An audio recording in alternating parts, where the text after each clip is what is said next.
예수님께서는 지금 예루살렘으로 가고 계신 길이었습니다. 저는 이번 새벽 예배 본문으로 누가복음을 준비하고 나누는 중에 예수님께서 이스라엘 북쪽 갈릴리에서 전하셨던 말씀과 이스라엘 남쪽 유대에서 전하신 말씀에 미묘한 차이가 있구나 하는 걸 깨닫게 되었습니다. 뭐랄까요? 유대 지역에서 말씀을 전하실 때는 갈릴리 지역에서보다 더 강하게 말씀하시는 것 같고요. 유대 지역의 사람들의 반응도 갈릴리 지역 사람들에 비해서 반대하는 분위기가 있었구나, 그렇게 읽혀지더라고요.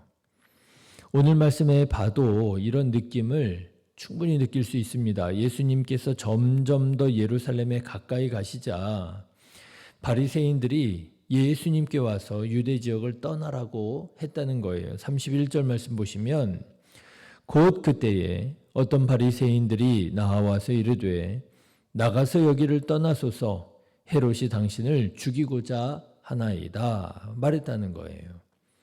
그런데 여러분 생각해 보십시오. 이 바리새인들이 예수님을 생각해서 예수님을 위해서 이런 말을 했겠습니까? 아니겠지요. 아마도 이런 식으로, 이런 뉘앙스로 읽는 것이 맞을 것입니다. 예수님, 이제 그만하면 충분하지 않겠습니까? 이제 그만하십시오.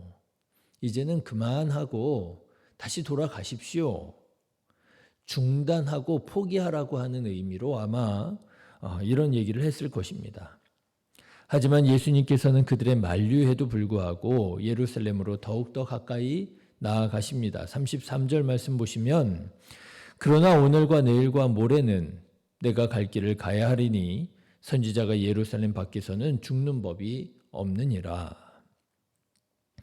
도대체 예루살렘이 어떤 곳이기에 예수님은 이렇게 굳이 예루살렘에 가시고 또 예루살렘에서 죽으셨던 것일까요? 사실 여러분 잘 아시는 것처럼 예루살렘은 이 땅 위에 이루어진 하나님의 나라를 의미합니다. 예루살렘은 본래 여부스족이 살던 이방인의 땅이었지요. 그런데 하나님을 사랑하는 다윗이 점령하고 이스라엘의 수도가 되면서 이 땅 위에 이루어진 하나님의 나라, 그 중심지, 그 상징이 됩니다. 물론 예루살렘은 그 이전 아브라함 때에 살렘 왕으로 소개된 멜기세덱이 다스렸던 곳이기도 하고 또 아브라함이 하나님의 말씀에 순종하여 아들 이삭을 제물로 바치려고 했던 모리아가 있었던 곳이기도 해서 기독교 신앙의 아주 유서가 깊은 곳이기도 하지요. 바로 그곳에 성전이 세워졌잖아요. 이렇게 예루살렘이라고 하는 곳은 의미가 있는 곳이었습니다. 예루살렘의 가장 큰 의미, 무엇보다도 가장 큰 의미는 다름 아닌 하나님의 통치가 이루어지는, 뜻이 하늘에서 이루어진 것처럼 땅에서도 이루어지이다. 하나님의 통치가 이루어진다라고 하는 의미를 가지고 있어요. 하나님께서 기름 부어 세우신 다윗이 이스라엘의 왕이 되어서 하나님의 뜻을 따라 이스라엘을 통치한 곳이자 솔로몬이 하나님의 뜻대로 성전을 세운 곳이기도 하지요. 예루살렘은 이렇게 하나님의 뜻이 하늘에서 이루어진 것처럼 땅에서도 이루어진 하나님의 나라를 의미합니다. 그런데 예수님께서 보실 때 예수님 당시 예루살렘은 하나님의 통치가 이루어지기는커녕 하나님의 나라라고 하는 상징을 사람들에게 보여주기는커녕 온갖 불의가 판을 치는, 말하자면 세상의 한 복판과 같은 상황이었습니다. 하나님의 통치를 이루어야 할 왕은 이방인이었고요. 하나님께 온전한 제사를 드려야 할 제사장들은 타락해 있었지요. 31절과 34절의 말씀을 보면 예수님 이렇게 말씀하십니다. 곧 그때에 어떤 바리새인들이 나와 이르되 나가서 여기를 떠나소서 헤롯이 당신을 죽이고자 하나이다. 헤롯 이방인이 예루살렘을 다스리고 통치하고 있었지요. 또 34절 말씀 보시면 예루살렘아 예루살렘아 선지자들을 죽이고 내게 파송된 자들을 돌로 치는 자여 암탉이 제 새끼를 날개 아래에 모음같이 내가 너희의 자녀를 모으려 한 일이 몇 번이냐 그러나 내가 너희가 원하지 아니하였도다. 예, 예수님을 거부하고 하나님의 뜻을 거부했던 예루살렘이었기에 이 예루살렘에서는 하나님의 통치가 이루어지지 않는 하나님의 나라라고 할 수 없는 그런 상황이었더라고 하는 것이지요. 그런데도 예수님께서는 예루살렘에 가야 한다 말씀하시는 겁니다. 왜 그렇습니까? 저는 예수님께서 예루살렘을 다시 하나님의 나라로 회복하기 원하시는구나. 그렇게 깨닫게 되었어요. 35절의 말씀을 한번 보십시오. 보라 너희 집이 황폐하여 버림받으리라. 내가 너희에게 이르노니 너희가 주의 이름으로 오시는 이를 찬송하리로다 할 때까지는 나를 보지 못하리라 하시니라. 여러분 이게 무슨 말씀이겠습니까? 너희가 주의 이름으로 오시는 이를 찬송하리라 할 때까지는 이런 날이 올 거라는 거 아니겠어요? 예수님께서는 예루살렘이 타락하여졌다고 해서 그냥 포기하시고 끊어버리시는 것이 아니라 예루살렘을 다시 예루살렘을 하나님의 통치가 이루어지는 본래의 예루살렘으로 회복하기 원하신다라고 하는 거예요.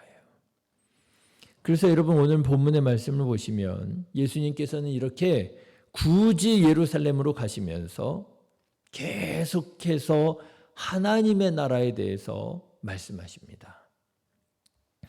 하나님의 나라는 어떤 것이냐? 채소밭의 겨자씨 하나 같은 곳이고요. 가루 서말 속에 넣은 누룩 같은 곳이라고 하는 거예요. 18절부터 21절의 말씀을 보면 그렇게 나오잖아요. 처음에는 보잘것없는 아주 작은 것이지만 점점 커지고 점점 더 확장되는 것, 그것이 바로 하나님의 나라라. 예수님께서 그렇게 말씀하시는 거예요. 또 말씀하십니다. 하나님의 나라는 어떤 곳인가? 24절부터의 말씀을 보시면 들어가기를 구하여도 못 들어가는 자가 많은 곳이 하나님의 나라라고 말씀하십니다. 왜 그렇습니까? 예수님과 교제 나누고 예수님의 말씀을 듣고 배웠지만 그들은 배운 대로 선을 행하지 않고 악하게, 다시 말하자면 하나님의 통치를 거부하고 자기 마음대로 살게 된다라고 하는 거예요. 27절의 말씀을 한번 보십시오. 그가 너희에게 말하여 이르되 나는 너희가 어디에서 왔는지 알지 못하노라. 행악하는 모든 자들아 나를 떠나가라 하리라. 그렇습니다. 예수님께서는 하나님의 나라가 바로 이런 곳이라고 사람들에게 가르치시면서 이런 하나님의 나라로 다시 예루살렘이 회복되어야 된다 말씀하시는 거예요.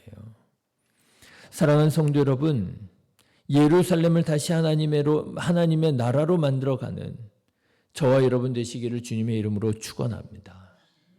저는 오늘 말씀을 묵상하는 중에 문득 좀 생뚱맞게 어떤 한 사진이 떠올라게 되었습니다.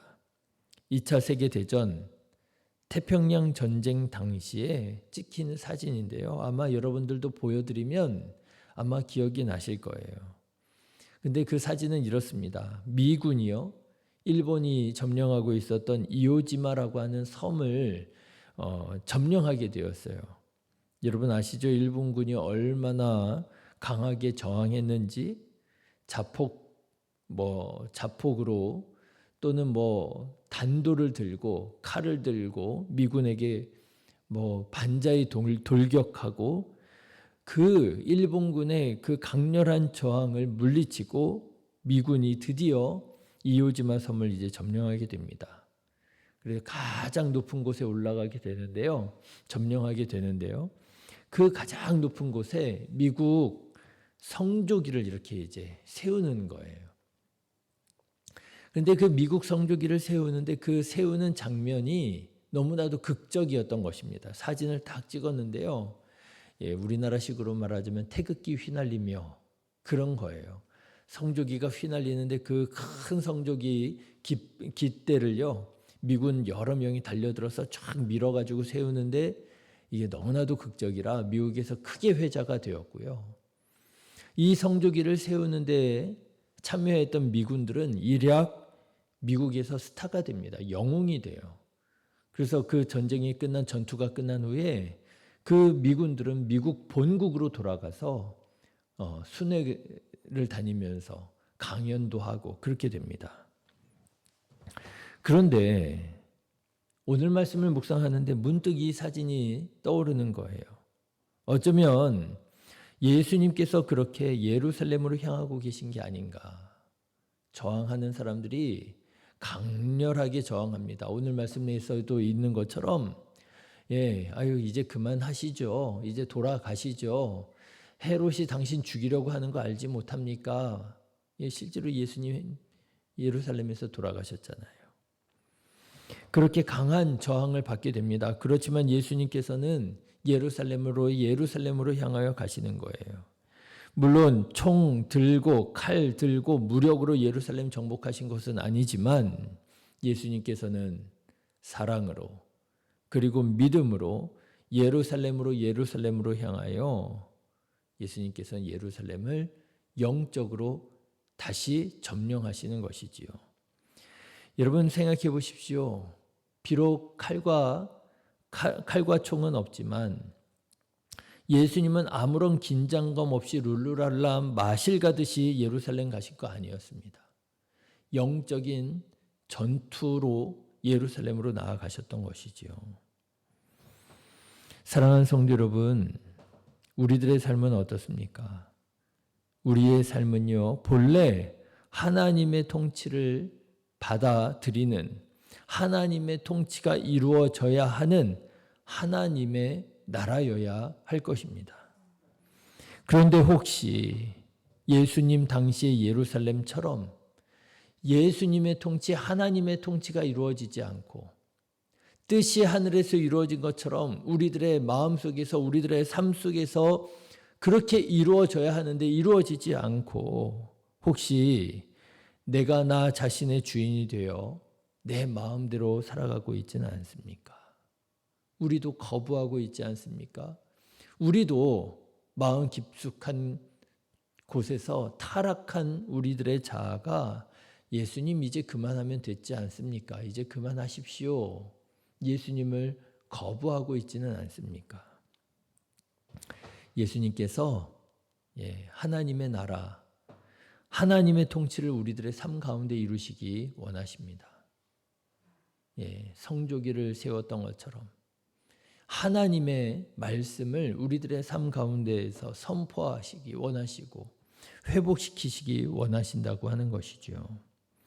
사랑하는 성도 여러분, 예수님께서 예루살렘을 포기하지 않고 예루살렘이 다시 하나님의 통치가 이루어지는 하나님의 나라가 되도록 예루살렘으로 나아가셨던 것처럼 우리들의 삶을 향하여 나아오기 원하십니다. 우리가 다시 하나님의 나라가 되기 위하여 우리가 다시 구원받고 하나님의 백성 되기를 원하셔서 오늘 우리에게로 한 걸음 한 걸음 가까이 나아오기 원하십니다. 바라기는 예수님의 오심을 거부하지 않고 예수님의 말씀을 거절하지 말고 예수님의 말씀에 아멘으로 순종하고 다시 하나님의 통치가 이루어지는 하나님의 나라 저와 여러분 되시기를 주님의 이름으로 축원합니다. 기도하겠습니다.